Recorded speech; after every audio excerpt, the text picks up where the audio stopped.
Okay guys, so as promised, I told you that I'd make a couple videos that break down weight loss, how to differentiate between macros versus total calories, make it very simple step by step so that people are not having to search everything online and see exactly what's what and how to apply that to their body. Just a really quick, as far as my goal here, I want to condense information so that you have everything that you need to get started. I am not I'm not okay with doing the small work, the tedious work of going through and finding an app that works for you and learning those steps with you. There's some parts of this that you're gonna have to do. I get caught up often whenever I give people information in how to do certain processes, and it becomes a scenario where I'm giving too much of my time. So what I can provide for you is I can provide step-by-step information on how to use and plug in knowledge that is so expansive it gets complicated for people, and I'm going to condense it for you, and then from there you're going to have to still do the work. So if you think this is a video where you can push a button or have someone do all the work for you, or have someone walk you, literally all the way down your weight loss journey, it's not that simple for anybody. It won't ever be that simple for anybody. So use the information that I'm giving you, but know where the limits are and what I can do and what you have to do. To start out, let's do something simple. Let's do total calories versus counting macros, and why I think counting macros is a better approach. Total calories is someone who said, okay, very basic math, one-step system. I'm going to track all of my information as far as the total calories and not know about what is inside those calories, and I'm just going to see what I'm averaging day over day, week over week, and then I'm going to just simply reduce that. And I don't know by how much. I'm just going to, maybe adhere to the 500 calories less rule. There's a whole bunch of different approaches to it. The problem with that for me, well, it's functional, right? So you will lose weight. You will lose an appropriate amount of weight for however much you're able to, do your math properly and whatnot. It completely ignores the health aspect. So weight loss and health are two different areas. It's entirely possible for you to lose 50, 60, 70, 80 pounds and upward, however much that you need, and still be very, very unhealthy. Where I believe macros come into play in that is when you're counting your macros, you're counting your carbs, you're counting your fats, you're counting your protein. What that does is make it to where you're avoiding things like high blood pressure, diabetes, all the complications that come with that. So many of the things that are very, very avoidable, unnecessary health risks that you can just simply monitor and take preventative actions through. So macros makes it to where health and weight loss you're working together with both of those. That's why I choose macros. I also choose macros because you can do a little bit of cheating here and there, and you can have days where I've already made sure that I've gotten X amount of protein that I need to, and I can have my cheesecake, or I can have my pizza, or I can have whatever else I'm having. So there's flexibility there, right? But everything has to be in moderation. So let's hit, I made myself a little guide here so I don't get thrown off, because again, this will probably be 2 or 3 videos, but I'm going to try to make it very, very simple and streamlined. What are macros? So macros are proteins, carbs, fats. Just to kind of understand the feel for them, it's not necessary for you to know this stuff. It's just going to give you a little bit more insight. Protein it breaks down to amino acids. That's something that is required for every function of your body. There are 4 calories per gram to every 1 protein, right? Okay. So carbs break down to glucose. That is also very required. All 3 of these macronutrients are very required for all systems in your body. They're all needed. There are none that are bad. Carbs are your energy source. It's the easiest used, most readily available energy that your body likes to use, can use, very, very simply. There are also 4 calories in it, and it breaks down to glucose, all carbs. So vegetables, pastas, breads, fruits, all of those, beans, everything and anything that you can think of that is not a protein or a fat, it is still a carb, and it still breaks down to glucose. Glucose is sugar. Fats are between the 2, protein and carb, they are,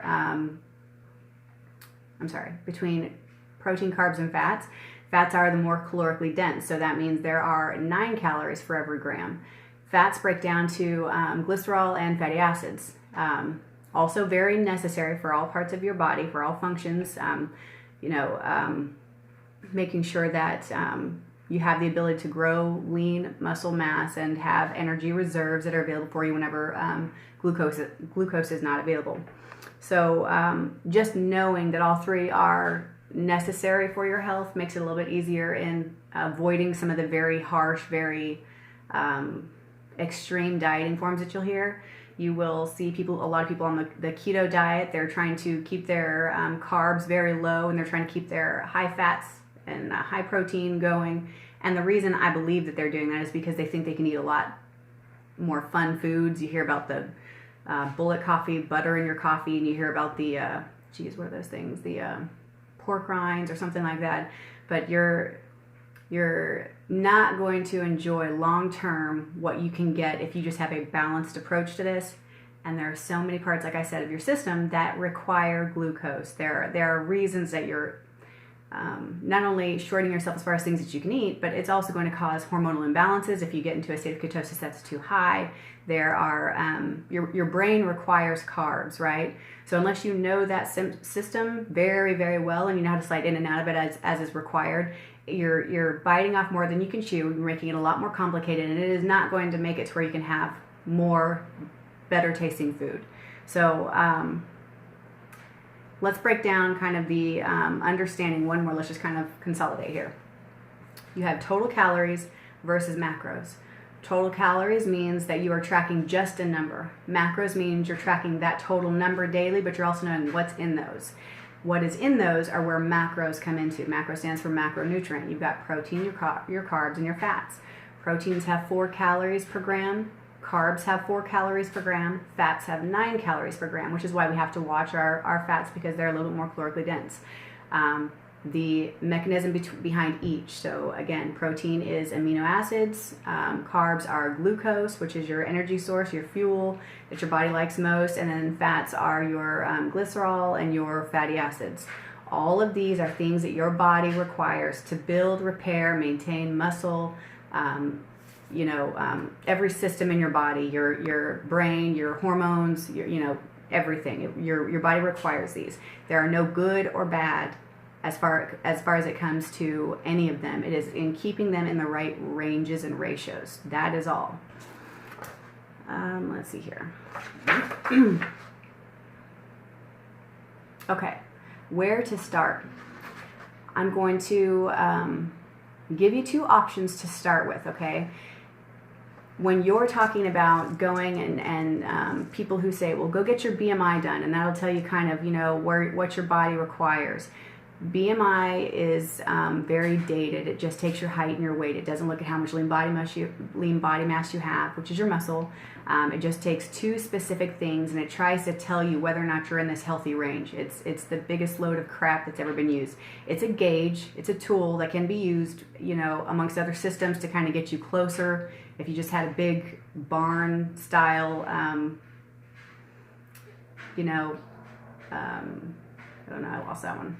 Basically, if you're trying to minimize a large, expansive area, that's a very fast way to just kind of narrow the field. That'll work. But when you're really trying to understand what your body needs and where you're wanting to go with it, BMI is, throw it out. It's not good. When you're trying to figure out BMR, your resting rate, whenever they tell you, okay, these are the amount of calories that you require based on your BMR, which is what your body burns at rest, right? It is also not comprehensive. It can't be appropriate for somebody who's first starting out because they don't take into so many factors that need to be. So BMR is usually based on your height, your weight, your gender, and your consideration of what you think your activity level is. So if I said to you, what do you think your activity level is? Is it, do you hang out all day and do nothing, being low, or do you feel that you're a very fast-tempoed, it very much depends on what you think I'm saying. My interpretation of low, mid, medium, high, exceptionally high on average activity level. So again, that's not going to give you a good starting point to know what your BMR is. Other factors that they don't consider at all that matter hugely outside of your age, your height, your weight, and your activity level are what's going on with your hormones.